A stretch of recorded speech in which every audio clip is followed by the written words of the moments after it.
Sunil sir, मुझे क्या बताइए आप कि भाई आप लोग जो कह रहे हैं कि साहब ये एनडीए ने अपने सहयोगियों को रेवड़ियां बांट दी हैं, सर ये क्या बिहार आंध्र प्रदेश ये भारत का हिस्सा नहीं है क्या? ये देश का बजट है सर, ये भारत का बजट है। आप जबरदस्ती इंडिया गठबंधन जो है वो इसको एनडीए का बजट बांटने में लगा हुआ है सर, क्यों?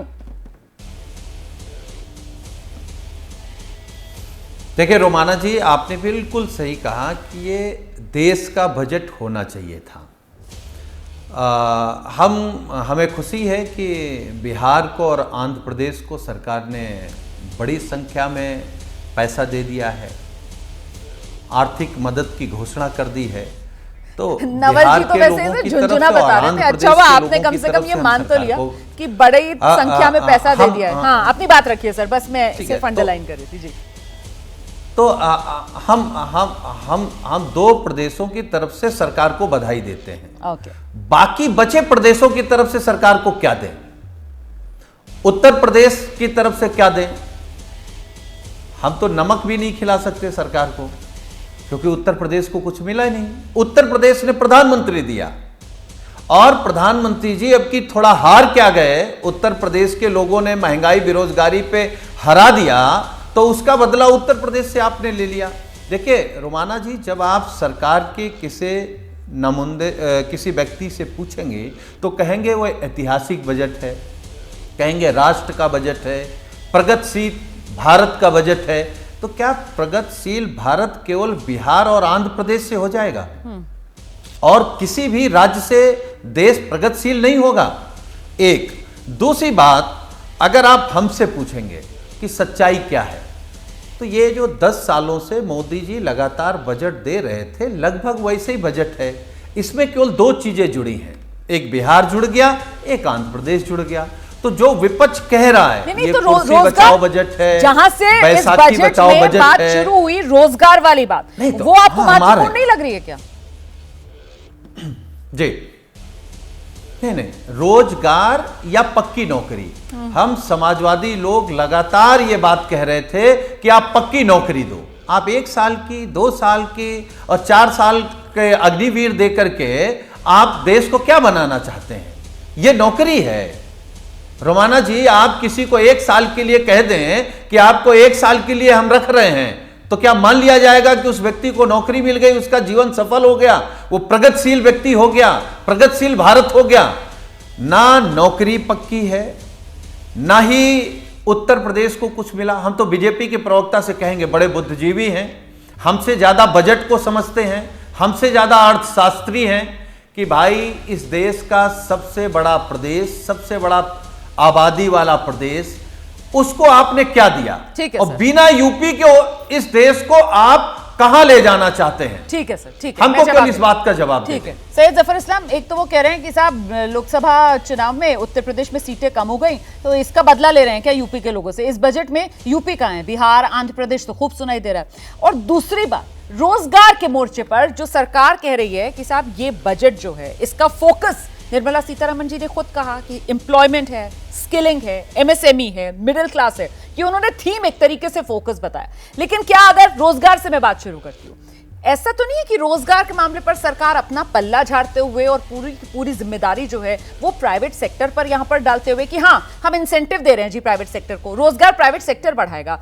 क्योंकि सर ये तो मामला फ्लॉप हो चुका है ना, वो प्राइवेट एक्सपेंडिचर भी नहीं बढ़ा। वहां पर भी सरकार की तरफ से बजट में कॉर्पोरेट टैक्स तो यही सोचकर घटाया गया था कि प्राइवेट प्लेयर्स आएंगे, प्राइवेट एक्सपेंडिचर बढ़ेगा, लेकिन वो भी नहीं हो पाया सर जैसा चाह रही थी सरकार। जॉब क्रिएट्स हो पाएंगी? देखिए रमाना जी, ये बात सही है कि आप भी जानते हो, हम भी जानते हैं कि देश में हमारे यंग फोर्स है। पूरी दुनिया में अगर सबसे ज्यादा यंग फोर्स है, वर्किंग फोर्स है, तो वो हिंदुस्तान में। ये हमारे लिए डेमोग्राफिक डिविडेंड है और उसका हम भरपूर फायदा उठाना चाहते हैं। हमने ये कहना चाहिए कि पिछले 70 सालों में हमारा फोकस स्किलिंग पे नहीं हुआ था। आप देखिए जैसे बाकी देशों में होता है कि स्किल्ड वर्कफोर्स होता है, अनफॉर्चुनेटली हमारे देश में स्किल डेवलपमेंट मिनिस्ट्री हमारी सरकार आने के बाद शुरू हुई और फोकस्ड अप्रोच से हम स्किलिंग प्रोसेस शुरू कर रहे हैं ताकि एम्प्लॉयमेंट में आसानी हो जाए, वो एम्प्लॉयबल, वो जो यूथ हो वो एम्प्लॉयबल हो, इसलिए उनके लिए स्किलिंग का फोकस रखा गया है। हम स्किल डेवलपमेंट पे फोकस कर रहे हैं, हमने इंटर्नशिप पे फोकस किया है कि इंटर्नशिप हम सबको देंगे, और साथ साथ 1 करोड़ लोगों को प्राइवेट सेक्टर में, उससे जब इंटर्नशिप 1 साल 12 महीने के लिए करेगा, उससे उसको अंदाज हो जाएगा और उसको एक्सपोजर मिलेगा। एक्सपोजर ही जो experience makes a man perfect, वो एक्सपोजर मिलेगा तो अपने आप बहुत सारे काम सीख जाएंगे, तो अपने आप वो काम करने के कभी एम्प्लॉयबल हो जाएंगे, कहीं भी काम कर सकते हैं। दूसरी चीज जो है, हमने जो जिस तरह से सपोर्ट किया है जॉब क्रिएशन के लिए, एम्प्लॉयर को भी सपोर्ट किया है, एम्प्लॉयज को भी सपोर्ट किया है, और इससे डेफिनेटली प्राइवेट सेक्टर में आप कह रहे हैं सिर्फ सरकारी नौकरी नहीं होती है, आपको एनवायरनमेंट, सरकार क्या करती है, सरकार पॉलिसी मेजर्स देती है ऐसी जिससे कि एनवायरनमेंट ऐसा क्रिएट हो, ज्यादा से ज्यादा नौकरियां बढ़े, ज्यादा से ज्यादा एम्प्लॉयबिलिटी लोगों की बढ़े। तो वो जो एनवायरनमेंट है वही वो प्राइवेट निवेश के लिए भी बनाने की कोशिश की गई थी ना, कॉर्पोरेट टैक्स घटाया गया था, लेकिन वो प्राइवेट निवेश भी उस रूप में नहीं हो पाया। और आपने बिल्कुल सही कहा सर, स्किलिंग बढ़ाने के लिए वो स्किल डेवलपमेंट मिनिस्ट्री जो बनती है ना, और बावजूद इसके सर जो CMIE वाला आंकड़ा आता है वो बताता है कैसे जून का आंकड़ा ही अगर मैं कहूं 9% पर पहुंच गई थी वो बेरोजगारी दर, है ना सर, और वो 13 साल के उच्चतम पर पहुंची थी सर। तो ये भी विरोधाभास है सर। आप लीजिए ना सर, आप बात पूरी कीजिए, फिर मैं आ रही हूँ आलोक जी के पास। हाँ जी, देखिए रोमाना जी, ये CMI का डेटा जो है उसका किस तरह से स्टैटिस्टिकल अप्रोच है, क्या मेथोडोलॉजी है, वो हम लोग को पता है। इसमें 9.2% जो दे रहे हैं बिल्कुल गलत है, वो सही नहीं है। लेकिन आपको सरकार का भी 3.2 है, उसके बारे में आप जिक्र नहीं कर रहे। दूसरी बात, आप ये देखिए, आप जो कह रहे प्राइवेट इन्वेस्टमेंट नहीं हो रहे हैं, आप देखिए ना, आप जीडीपी का जो पूरा आंकड़ा आता है उसमें कंट्रीब्यूशन का आता है, कंजम्पशन का आता है, उसका इन्वेस्टमेंट का आता है। इन्वेस्टमेंट में जो है सरकार जो है कैपिटल एक्सपेंडिचर के लिए जिसका 25% जो है, 30% जो है वो आता है इन्वेस्टमेंट से, और 30% जो है वो 30% जो है उसमें 25% जो है आपका आता है जो सरकारी इन्वेस्टमेंट से, जो कैपिटल एक्सपेंडिचर बराबर लगातार बढ़ाते जा रही है सरकार, और उसका 35% आता है वो प्राइवेट इन्वेस्टमेंट से।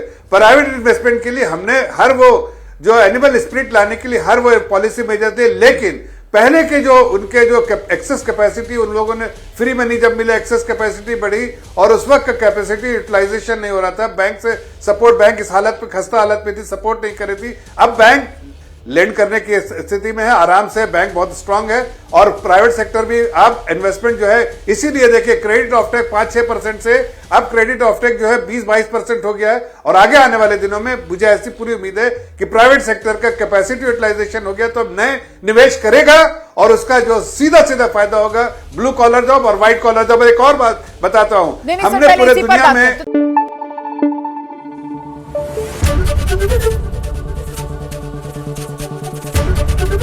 ABP न्यूज आपको रखे आगे।